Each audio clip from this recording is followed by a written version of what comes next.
غدا إلى المسجد وراح أعد الله له نزله من الجنة এই জন্য ফজরের নামাজ যদি আসতে পারি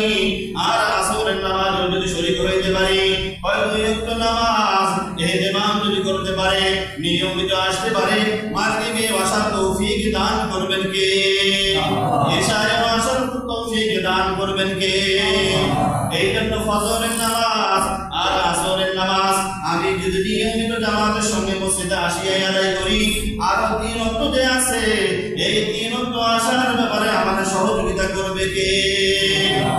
এই জন্য 5 ওয়াক্ত নামাজ মসজিদে আসবো জামাতের সঙ্গে পড়ব